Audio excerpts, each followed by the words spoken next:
some more about Joanne. So Joanne Schinstock earned a BA in journalism from Creighton University and a Master of Humanities from the University of Dallas. Since 2005, she has taught writing to students grades 3 through 12 in a variety of educational settings in person and online classrooms. As of 2016, Joanne teaches from the Writing and Rhetoric series and is a former director of Scholé Academy. When she is not consulting, Joanne is a stay-at-home mom of 4 young children. So yeah, I'll hand it over to you, Joanne, and you'll be able to share your screen as well. And yeah, all yours. Thank you, Megan. Hi, everyone. I am really excited to be with you all today. I'm going to obviously talk about the Writing and Rhetoric series. I'm going to share my screen here with you in just a moment. But before I begin, I've done some other webinars in the past, and I have on Writing and Rhetoric, and I've always found that there's so much to talk about, and it's hard to get everything in. So I always try to pick a specific focal point for every presentation. So if there is something that you're expecting to hear or hoping to hear, and for some reason I don't touch on it, I am going to leave a lot of time open for Q&A. I find that that's also a great time where I can dive into the books and, answer any really specific questions about the program or placement of students. So with that being said, I wanted to talk about excellence and beauty as it relates to this. Let me see if I can get a better view of the slide here. There we go. So we are classical educators, and so obviously we go to Aristotle and those that came after him when we're defining things like excellence and beauty. What is excellent about the Writing and Rhetoric series is that it forms, cultivates habits, excellent habits when it comes to not just writing, but also the way that we want to cultivate good reading and also thinking. What you'll notice with Writing and Rhetoric, the foundation early on for all of the students starts with reading and imitation. So the habits centered on those two practices of good reading and imitation. And the teacher really should be, I like to think of him or her as the curator of excellent examples of writing. And the series itself provides examples of rich stories, starting with fables on into excerpts from stories, biographies, and other works, history. And so whether the student is starting in 3rd or 4th grade, or they're an older student, middle school, maybe even 9th grade, this program provides rich content that the student reads and discusses prior to even starting to write. As a writing teacher, I've had the experience through the years. I was taught this way even in school, and I'm sure many of you were as well, where you might be given a prompt and it's a question, or write about your summer vacation, something like this, right? And for many students, that's very daunting. It's intimidating. They kind of freeze. And this is also where I think some students just have had a negative experience with writing. So they put it in their mind as, I'm not a good writer, or I hate writing. I hear this also with my own children, my older daughter. And so we want to avoid creating that experience for our students. And with the Writing and Rhetoric series, there's just so much in that text that takes away the difficulty that young students who are struggling writers have had with modern progressive models of writing. And so with the Writing and Rhetoric program, you might have heard this term, progymnasmata, fancy word, preliminary exercises. You can also shorten it and just say progym, but it's the preliminary exercises that train our students for more formal rhetoric study. And you'll see that, especially now with the release of book 11, I know book 12 isn't out yet, but you'll see from book 1 through book 10, they're focusing on the art of reading well, writing, outlining, and then as they progress into book 11, they're focusing on oration, speaking. And this is really where the progymnasmata started. So if we think back to the ancients, right, the democracy in Athens or the republic in Rome, being able to converse well, to take part in public conversation was very important back then, critical. And this is where we took from, I should say the Romans took from the Greeks, and then since the Romans, it's been perfected and adapted. And it really was the way to educate children in writing and speaking all the way, I would say, probably the last up to the last 100 years, and then more modern progressive models of writing came into play. But even when you look at the modern progressive models, and there's a slide here where I'll talk about that in just a minute, aspects of modern progressive writing still have pieces of the progymnasmata. We just don't see the word like crea or use the term refutation, but those of us who are skilled in the progymnasmata, and then you look at modern progressive writing programs, you can start to see the thread. So I always like to say modern progressive programs have, writing programs have kind of like the half truth, whereas the progymnasmata is the full truth in terms of the richest way to teach students, again, how to read well, write, and speak well, persuasively, artfully, and ultimately for the truth, because this could be a whole nother presentation, but when you think about rhetoric, rhetoric can be misused. We can persuade for the wrong things. But in this sense, everything that's within the Writing and Rhetoric series, the stories that are chosen, the artwork, the memory work, the recitations, all of it is geared towards virtue, and the formation of excellence. And Paul Kortepeter writes about this in the introduction, in one of the paragraphs. In addition to truth, right, we also have that corollary of beauty. And so there's some pieces there that I'll get into in just a minute. We'll look specifically at some pages and some exercises. But for today's program or presentation, I'm going to be focusing on certainly the habit of imitation and the practice of imitation, and how that teaches our students to write well, because we're giving them excellent models of writing, or beautiful passages from a fable that they're going to copy or memorize. And so we are putting inside their mind what is good and true and beautiful, and that's going to be the foundation for good writing later. So this is what we talk about here, where, you know, we have students who freeze when it comes to writing, and they get this blank kind of look, and they don't know how to write. They don't know what to write. How do I begin?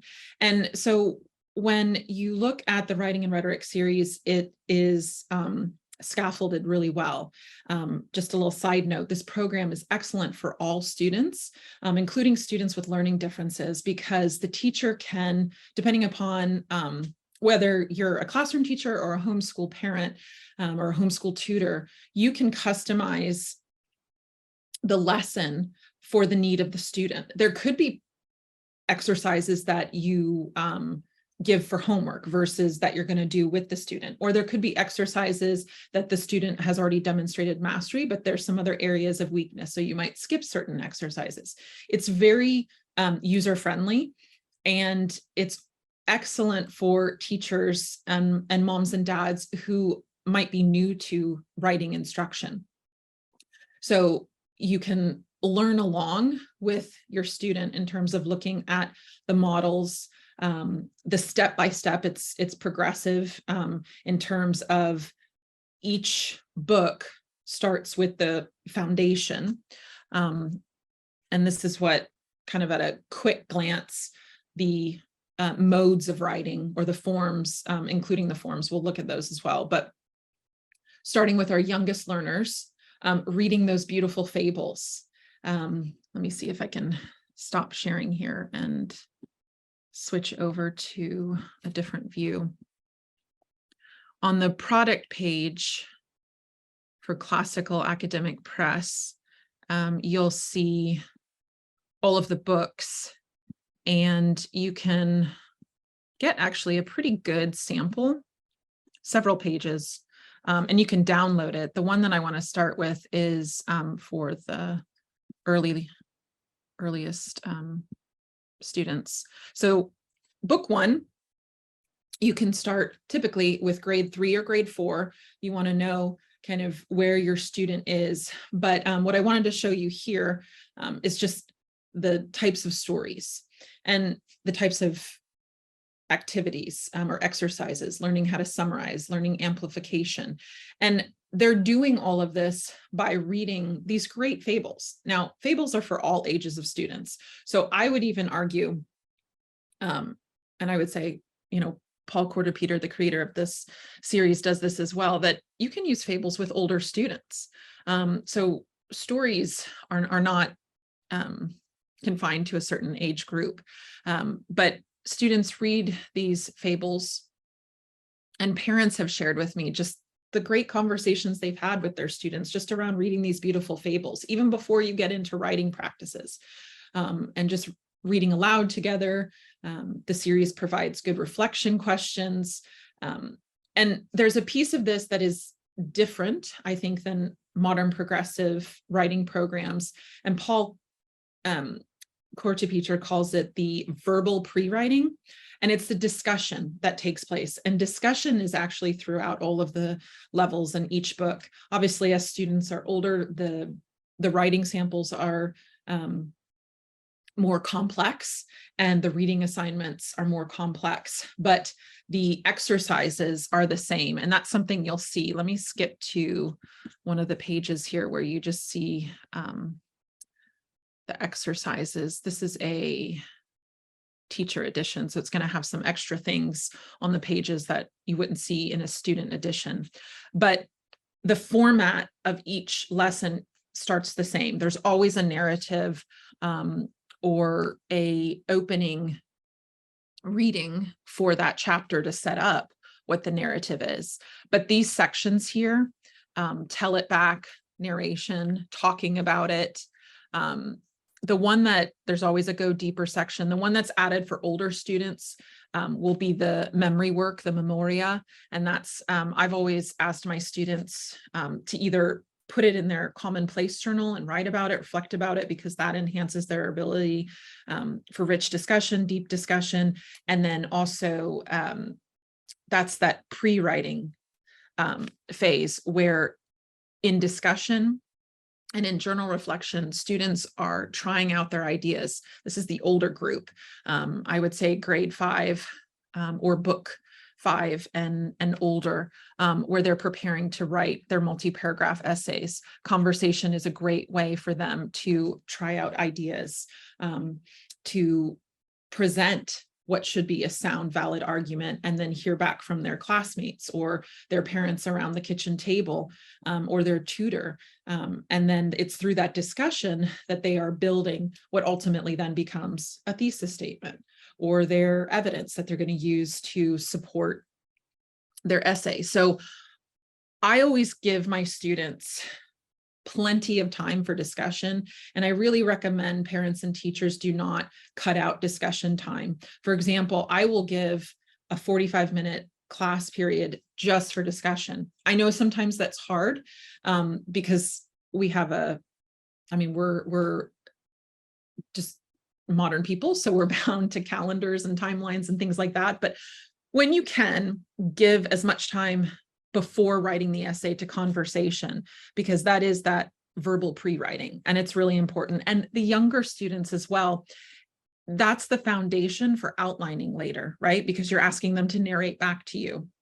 And then you might ask them some questions about, well, what did you think of the behavior of this character or the choice that that character made?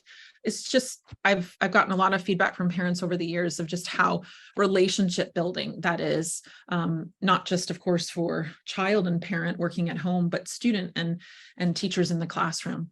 You'll see for younger students, there's copy work and dictation that does come out later for older students. But if that's a piece that you want to, bring back in, you can customize. And once you're a teacher trained in the Progymnasmata and you understand these valuable exercises, I always say, differentiate, provide your students with what they need.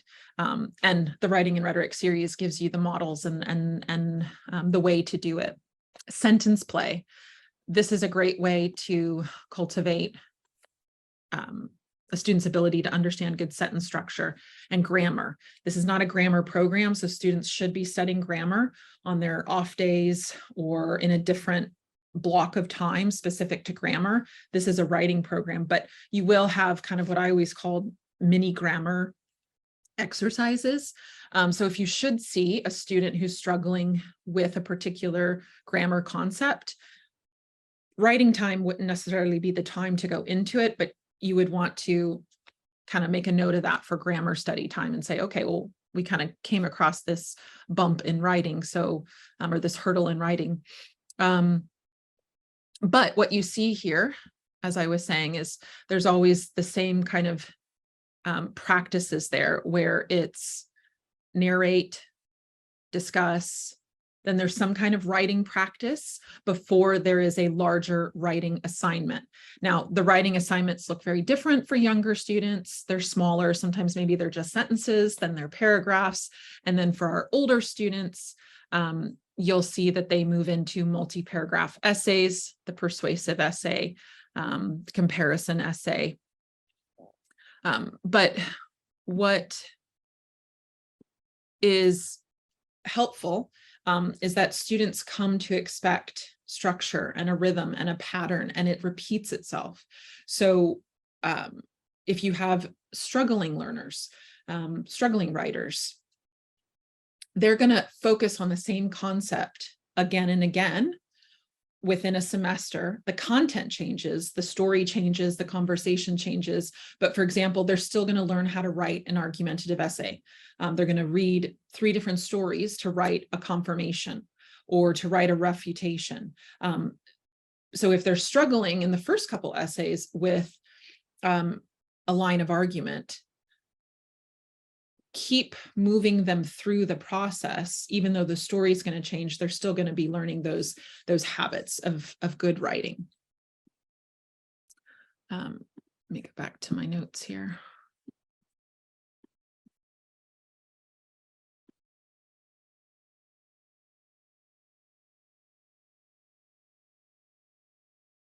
Often I get questions from teachers who are asking about, depending upon if it's a charter school or certainly public schools and even private schools, they are bound to certain requirements different from a homeschooling family. But even obviously homeschooling families have to abide by whatever their state laws are for their writing curriculum. But homeschooling families always have more flexibility, which is great. But if you're a classroom teacher and you have modern composition goals, the Writing and Rhetoric series does actually, in the introduction section of every book, talk about those ELA standards. And so I really encourage you, if you're a classroom teacher or a school administrator, you can look at those pieces because what I have seen happen is that teachers will look at this program and think, okay, I can supplement with Writing and Rhetoric. But Writing and Rhetoric is a standalone writing program. I encourage you, and this is in my humble opinion, to be creative in terms of your ways to demonstrate that you're hitting those required learning goals or objectives when it comes to curriculum, but trust, and this is an overview of the program. So if you think you have 3rd or 4th graders starting, and then they're going to be finishing by 9th, 10th grade, depending upon, the age of the student at the time or when you started in your program, they will learn these 4 specific modes of writing, and they will write narratives, they will write expository essays, they certainly will write persuasive essays, descriptive essays. All of those pieces are here. And then, as I said, thesis part 2, which is book 11. And book 11, just as a side note, there's so much there. You can spread that over a year, whereas typically what we're always doing is 2 books in a year. So book 1, fall semester, book 2, spring semester, and so on. But with book 11, there is a lot in that in regards to having those older students who have gone through the writing of essays. Now they're focusing on the speeches, the canons of rhetoric, and the common topics of invention, and so on. So there's a lot there in that text. Okay.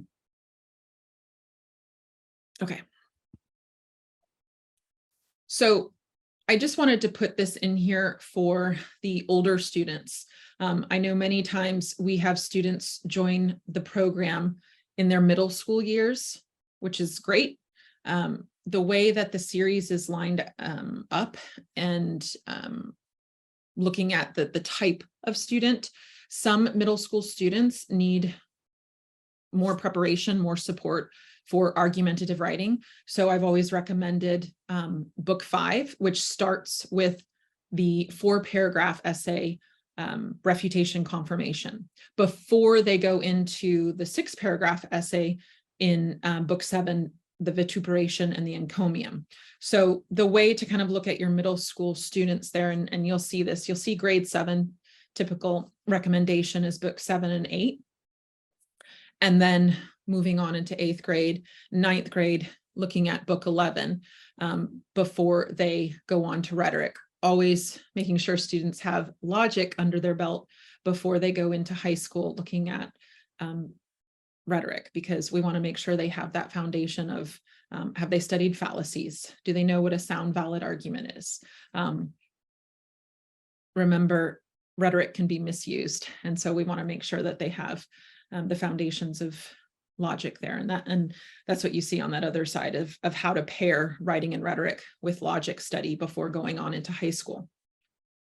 Now, with a 7th grader, if they are not a strong writer and they might struggle, I would actually look at, and this is obviously if you've got flexibility, starting with book 5, because book 5, like I said, gives them the foundation of argumentation before then they move into really deepening their skills and more complex assignments, which is what you see, or complex essays, which is what you see with book 7. Book 7 also incorporates a research unit, approximately 6 weeks, depending upon how you want to do it in the home or in a classroom. So I get a lot of questions for placement when it comes to middle school, and I thought this slide was helpful for that.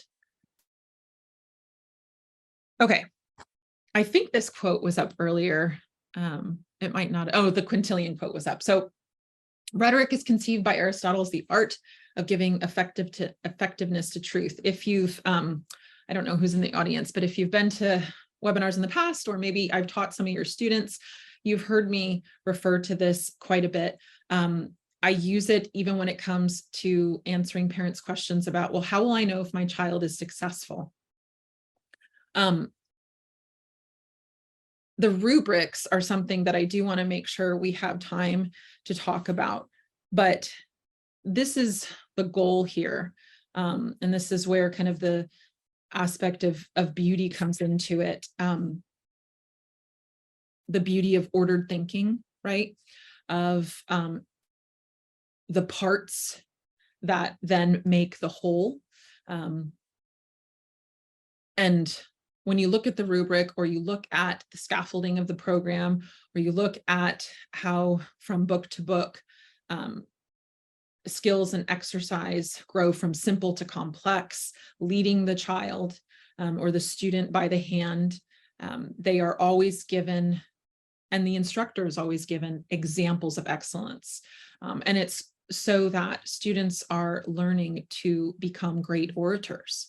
And this would be a whole nother conversation, but when I started the presentation, I talked about early on, you know, we look back to Athens and Rome, and they saw then the importance of training their citizens to be powerful speakers for the truth,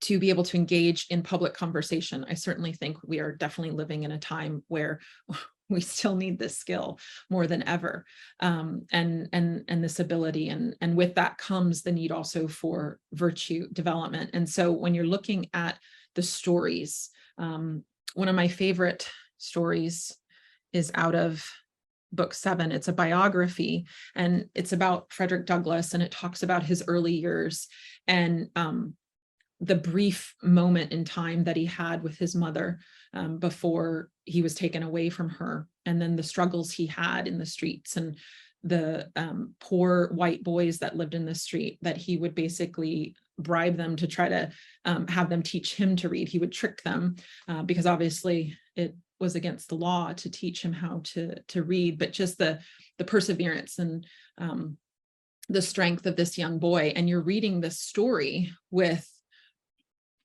11, 12, 13-year-old students who can relate, obviously, being children, and then the rich conversation that comes from that. It's not to be underestimated, the value of just really good stories that then these students take to write essays about, where they're going to defend virtue, or they're going to find something blameworthy about a particular vice or trait in someone in history. And so the experience that I've seen with students is it moves very much away from what I remember as a student learning how to write, where you walk into a classroom where you're given an assignment. It's just like, okay, write the 5-paragraph essay. Make sure you have your 2 points of evidence and give your explanation. We're not wanting to teach our children to write well, just to write well, right? Like there's a bigger purpose behind why we reread the stories we do, or why we assign particular types of writing. And so that is what kind of harkens back to the beginning of the presentation. We talked about human flourishing.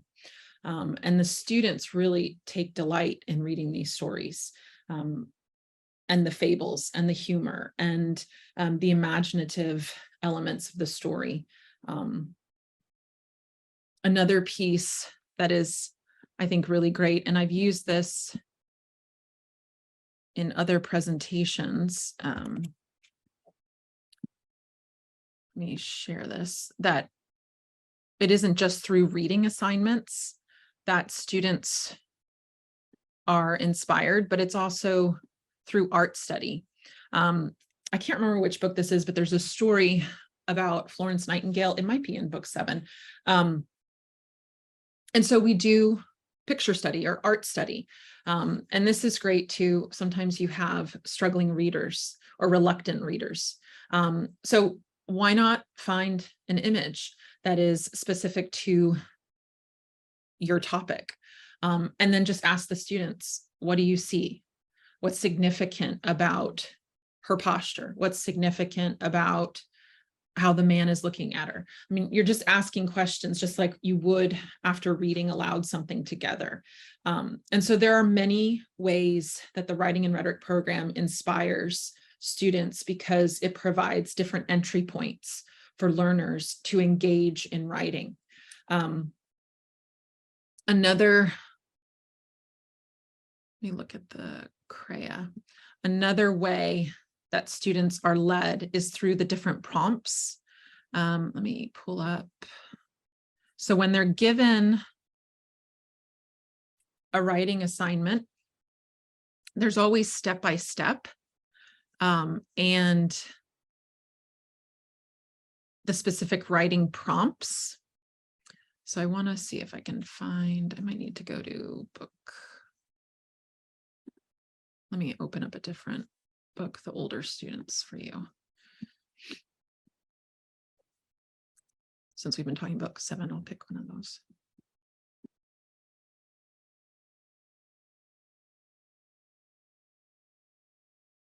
So talking about entry points for students. We've talked about obviously reading the great stories, looking at art. These writing assignments with every essay, they come with the writing prompts. And so it helps the student outline their essay. You are encouraged in the series to teach them formal outlining, and that is important. I mean, I teach my students a formal outline as well, but I don't ask them to do formal outlines with every essay. What I do ask them to do is to follow the paragraph prompts. So this is a 6-paragraph essay that they write. This particular lesson is the encomium. So they're writing about what is praiseworthy of Susan B. Anthony. And they would have read a brief narrative. We would have had a classroom discussion. There would have been all these other pieces to help them cultivate their ideas and thoughts about her so that they had clarity before they wrote. And then they are guided step by step. And I ask them to do this in the text, just like you see here. So before they even go to the computer to type, or before they go to their notebook to handwrite anything, they're going to just start right here. And this is why it's also so user-friendly for teachers and moms and dads or tutors who are new to the Progymnasmata. This is the student edition that we're looking at, but there is the teacher's edition that also gives helpful hints and tips, instructional minutes, if you're going to be teaching it 2 days a week, if you're going to be teaching it 5 days a week. So there's a lot of flexibility on how you want to do it. But I ask my students just to follow. Okay, we know the essay begins with a hyperbole. We would have been already studied hyperboles. They would have given examples of it. We would have done examples on the board together. All of the preliminary exercises before coming to writing the essay are done in depth. So they, as I tell my students, they come in to write an essay with a toolbox full of what they already know how to do. And now they're just pulling it out of their box and they're saying, okay, yep, here's the hyperbole I want to use. And then they go into their thesis. And then they're going to go back and look at their narrative that they read and list what are their qualities. And so you can see that all types of students, in terms of all types of learners, can look at this and follow this really well.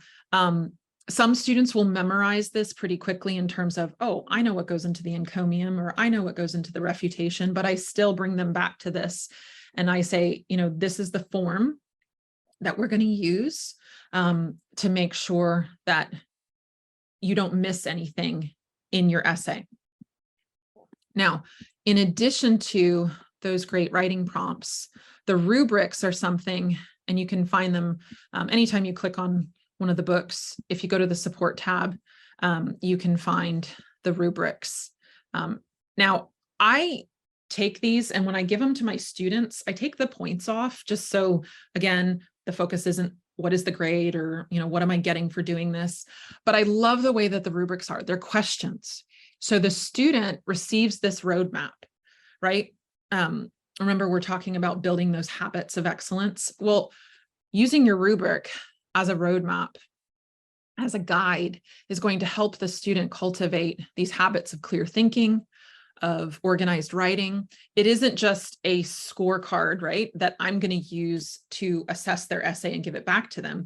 They get this from the very beginning. And when we're doing edits and we're revising, or we're looking at drafts, I tell them to get their rubric out, and they'll come to me and they'll say, well, is this paragraph right? Am I missing anything? And I say, well, I don't know, you tell me. So with our older students, you want to build those habits of accountability, right? Responsibility, and teach them how to use the rubric and identify what is good about their work, right? What is accurate, or if there are pieces missing.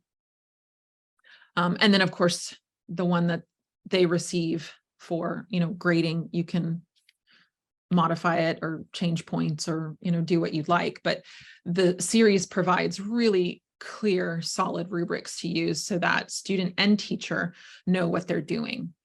And that just helps so much, both teacher and student. Okay. I think I've got a little bit more, and then we can kind of open it up for questions. So I think I will be able to share my slides, but like I said, these are just some of the rubrics I've pulled off of the Classical Academic Press product page for Writing and Rhetoric, but they're all there.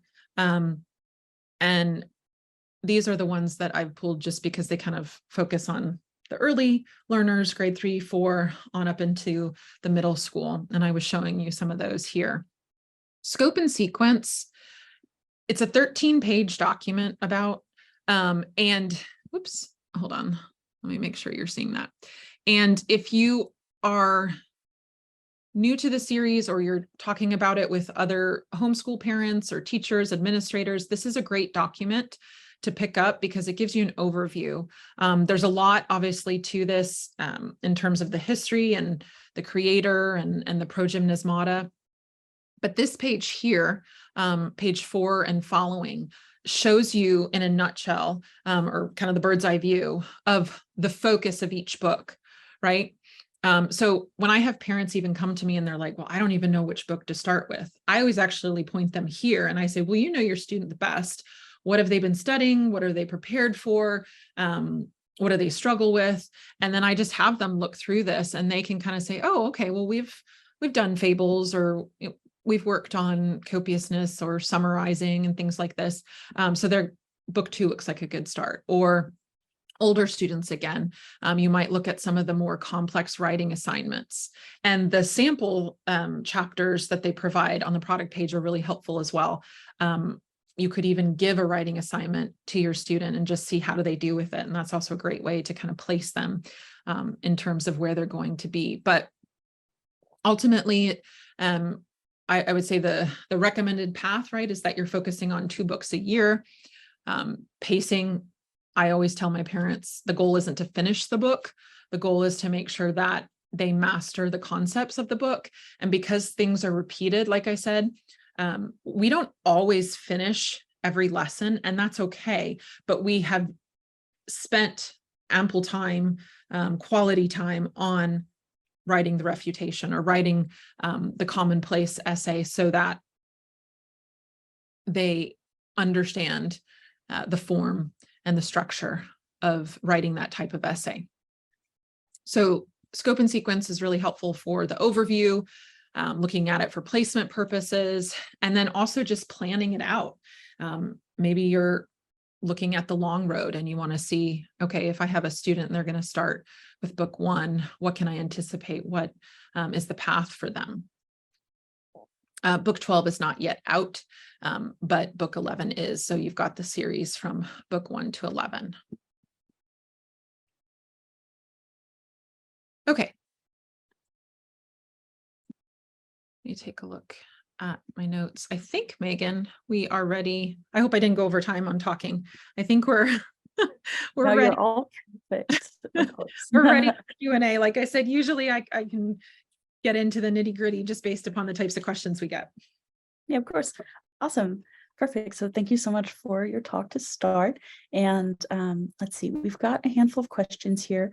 I'll start with one of the questions that came through the chat box. That's a lot more general. And then there's 2 more here that are a little more specific. So I think that'll help to go in that order here. But Jessica Margison says, can you speak to any dangers you might see in skipping over some of the books in the progression? And she gives an example and says, for example, narrative 2 covers many of the same skills in narrative 1, and encomium and vituperation covers the same skills as commonplace. So any insight there that could help her out? Yeah, that's a great question. And one that I talk a lot about.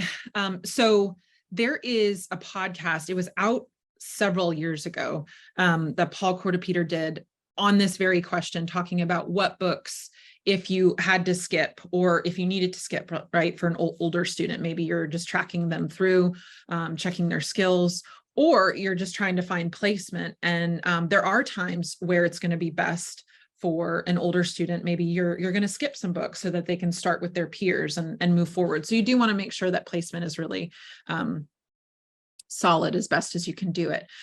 So the key books that have always been talked about in terms of not skipping, right? Certainly fable and narrative are important. Like you noted, there is some repetition in narrative too. So I would not skip Crea, right? Book 4. And then for your middle school students, going back to what I was saying earlier, if you have a writer who is familiar with multi-paragraph essays, they're solid in grammar. I'm not talking about perfect, right? None of this is about perfection, even when we talk about excellence, right? Excellence is the cultivation of good habits, right habits, not perfection. So, but if you have a student who is solid in their understanding of commonplace, or I'm sorry, multi-paragraph essays, persuasive skills, book 7 is a good place to start them if they're in the 7th grade. If they're not ready for that and they need the argumentation there, that's why it's important not to skip book 5. So you could do book 5 and then go to book 7 because you're focusing on argumentation and deepening those skills. And they really need that ability before they go into certainly book 10. Now, if you have an 8th, 9th grader and you want to bring them into the series, and obviously you're not necessarily going to have the time perhaps to start in the very beginning, book 10 is a great place to bring them into, because book 10 focuses first semester impersonation and description, which is a review of going all the way back to the very beginning with the littles, when you had narratives that you were reading and then they were doing amplification exercises. Now, obviously the pacing is quicker. The exercises are more appropriate for older students. But that's a recommendation that's been made before, where an older student who 8th, 9th grade, brand new to Pro Gym, but they've been writing and they have experience with multi-paragraph essays and they have good grammar command, book 10 is a great place to start. And then they'll move on into the spring into thesis. And then if they've been studying logic for 2 years, is the recommendation there, the formal and the informal logic, then they would be ready for high school. So there are books that you can skip. That's kind of a general, like, here's kind of in a nutshell what you could do. But I would also recommend, based upon the needs of the student, what are their skills? What have they mastered?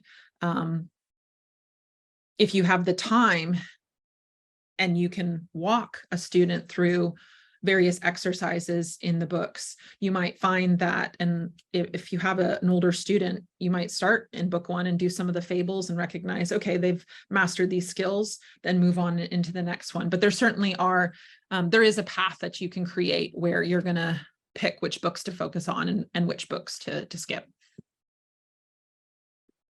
Awesome, thank you. And then just a quick one kind of stemming from that. What was the name of the podcast that you had mentioned? It was, I knew someone would ask that. I used to have it on when I was teaching at Scholé Academy, and we used Schoology a while back. I had it on like my teacher's page. I think it was the Classical Homeschool Podcast. If I can find it, Megan, I'll give you the link and then we can maybe share it in the notes. Perfect, sounds awesome. And then also one that's kind of related to that, Soren Kim was asking about what type of or which book to start a 9th grader on. So looking at older students starting the series, kind of where that would fit in a 9th grader's level of skills. Yeah. So again, looking at book 10, are they ready for book 10? If they're weak in their persuasive writing skills, I would start them in book 7. So that would be my recommendation there. And just really quick, I saw a question in the chat about doing 2 years, like level 1, meaning 2 books, and then level 2, another 2 books in the same year. That's too much. Remember this idea of having enough time to dive deep. That's where I would say you want to identify what skills the student has and what skills they have to work on, and then use the books that focus on those skills specifically. There are some students or some paths of study where I've seen, especially with tutoring, where you might do 3 books because you're going to do 2 during the academic year and 1 during the summer, but to try to fit in 4, that's very ambitious. Awesome. And then Michelle Butler has a question. She says, if there is, or if there's a list of rhetorical devices covered in each section that teachers can review and plan to hold students accountable for in higher grades, if there's a place you can find that, or if there's, I suppose, anywhere you can find the list. So I've got book 7 in front of me. There are, well, in all the books, in the back of the book, you do have a glossary where all the literary and rhetorical concepts for that book are there. You'll notice, and I think it is starting in book 7, where the rubric incorporates style. So that's where you're actually going to focus more on the rhetorical devices that students are using, where you're not quite bringing that in yet. Although keep in mind, with the youngest learners, you start with narrative because that is a persuasive element, right? Storytelling, but specifically focusing on rhetorical concepts or devices. If they're in the book, they're going to be listed in the glossary in the back. They're not identified by certainly page number, but it's just term and definition. And all the books have that. Amazing. And then kind of going off of that, Thatcher Collins says there is an old scope, and if there's a new one, and how to differentiate between those ones. So that is a great question. That might actually have to go to the sales team, because I always direct people to the product page and the scope and sequence that's listed there. I would have to ask Michelle Skinner if they're, I mean, are we showing 2 different ones? Maybe, I don't know. I'll go ahead, and if you want to send your email over, I can connect you with one of them. But the next question is from Pat Bradley, asking what level keyword outlines begin in each week for the CRIA? Yeah, so when it comes to outline or outlining, that is brought in early in terms of just foundation. That's what you're doing when you're asking the child to narrate or tell back. When it comes to, I got to look at the digital one because I don't have the actual CRIA in front of me, but CRIA is book 4. So that's going to be second year in the spring when you'll start looking at that. And they'll walk you through it, especially you revisit outlines again in book 7 with your middle school students. And I want to say, I think it's in book 5 as well. Forgive me, sometimes everything kind of blurs in my memory. So let's take a look here. And you'll notice that students are not asked to do formal outlines with every assignment, but I do make sure that students somewhere between book 5 and book 7 have been doing formal outlines. They're prepared for it. They're ready for it because they've been working on narration or tell it back for so many years, if they've been with the program from the very beginning. I hope that answered his question. Perfect. And let's see here. There are a handful of questions that I suppose I'll try and put them into one for you so that we can get to more questions here. But if anyone feels like it didn't hit enough, just feel free to shoot us an email here. But there's multiple people asking how to incorporate writing and rhetoric with any other series, whether it's having another series supplement that, or and then also kind of paired with that, if it's too much to include 2 or more books in one school year. Just any thoughts on that pacing and incorporation? Yeah, so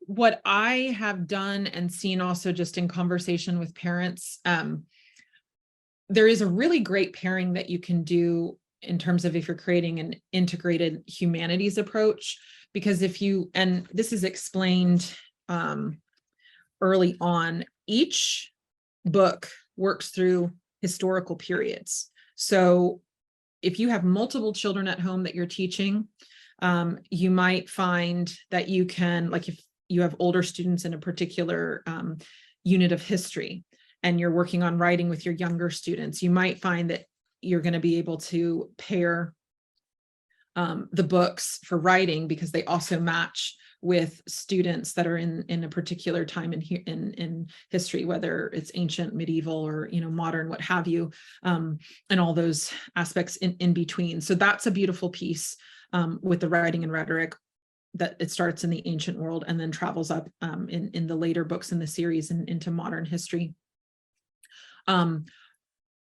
The writing and rhetoric program itself is a standalone writing program, so it doesn't need other writing programs to supplement it. In conversation that I've had with teachers, like I said, they've had to find ways to demonstrate, kind of according to whatever the ELA standards are for their state, that they are achieving those particular skills. And that's going to be left up to the individual school or administrator, how you want to do that. And then what was the other part of the question? I talked about grammar, that having off days for grammar, not trying to combine both. That's hard for instructional minutes. And I mean, writing really deserves its own space if you can give it its own space. Perfect. And then related to that, Thatcher Collins also asks if you have any advice on how to use writing and rhetoric in partnership with well-ordered language. Yeah. So schools will either do separate class periods, or families will do separate days. And so what I will say, whether it's well-ordered language or any other grammar program, just make sure it doesn't have a heavy writing component. Well-ordered language is great for that. It doesn't have that. But if you're using other programs, that is something I would always kind of balance to make sure the grammar program doesn't have heavy writing. The stories that are provided in writing and rhetoric are very concise. So that is a benefit. If you're working on other programs where there might be heavy reading, you can trust that the reading and writing and rhetoric is very manageable, preparing them to write. They're going to spend more time on writing than reading, but so that kind of, I'm just kind of speaking to those 2 points in terms of how to balance maybe certain grammar programs, just knowing that the difference there in the reading and writing components. I will also mention that towards the end of August, we will have a webinar with Tammy Peters talking about well-ordered language. So that might also help you out as well. So stay tuned for when there's more on that. But yeah, let's see here. And then a quick question here about sequencing. Pat Bradley asks which text includes or which text teaches a student the steps to outline. Let's see here. So mentioning that writing and rhetoric 4 states how to do an outline, but states to do an outline, but does not have instructions on how. So if there's anything to help find out where to, or which book is best for that. Yeah, absolutely. Let's take a look at, there's a whole section on formal outlines. And I do think, let me open this one up here. I do believe it is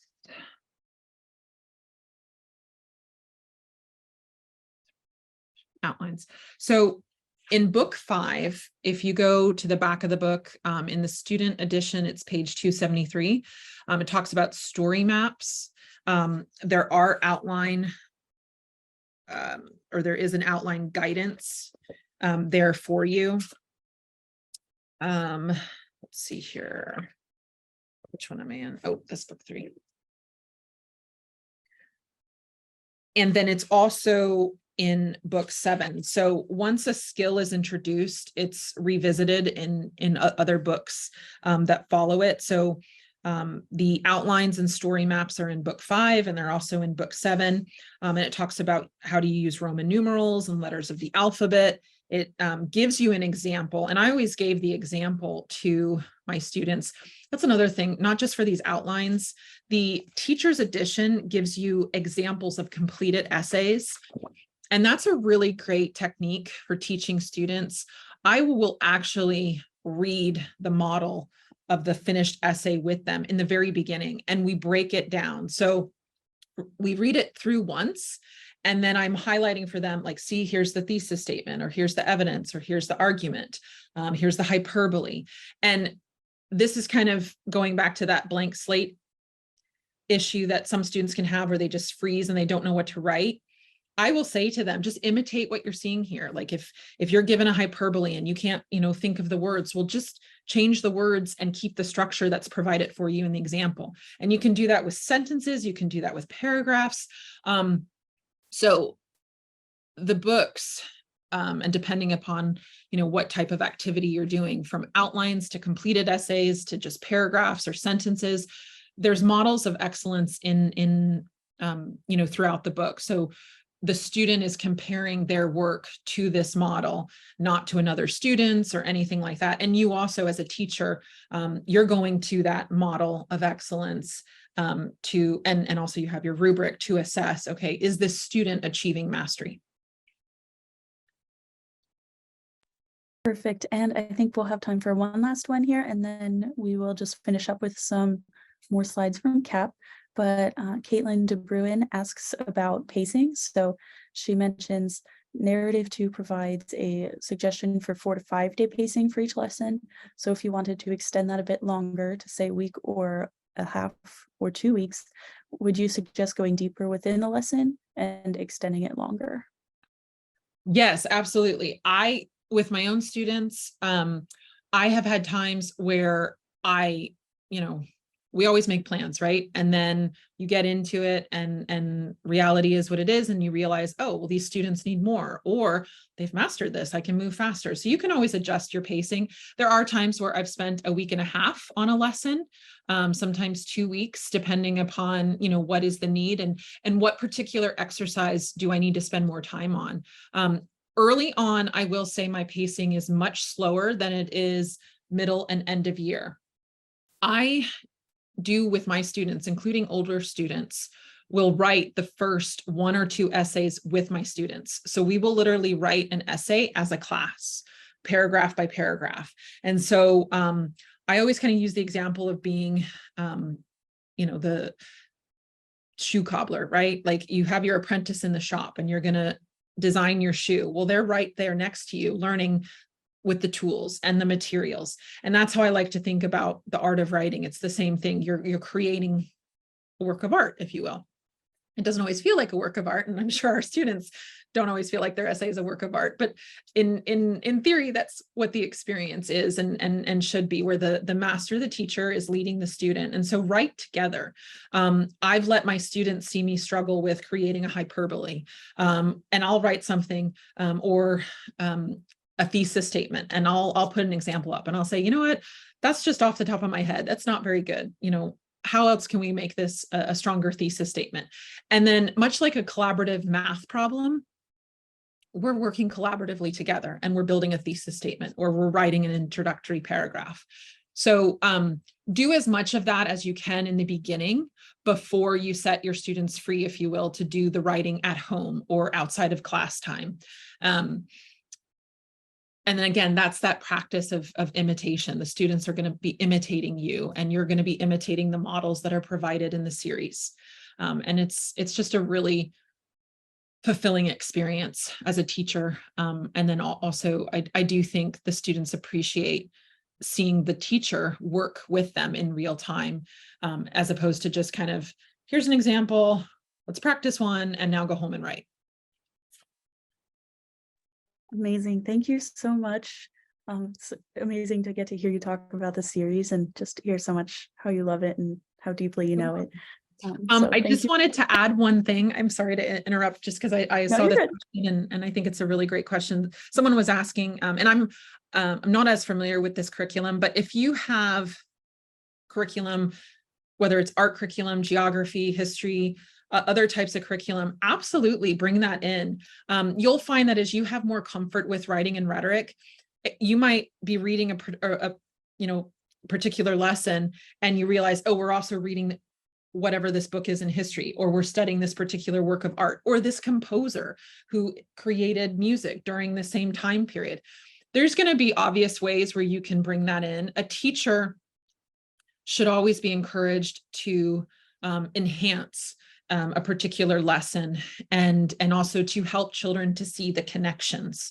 And that's what's really beautiful about the Writing and Rhetoric program, is because you've got great stories, great moments of history, important moments of history.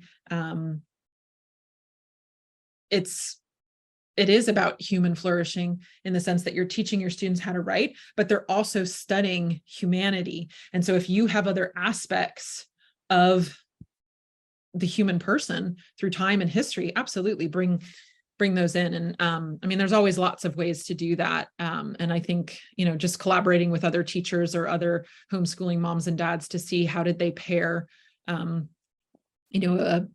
particular piece, or, a particular work of art. And that's why I was showing that one example of Florence Nightingale.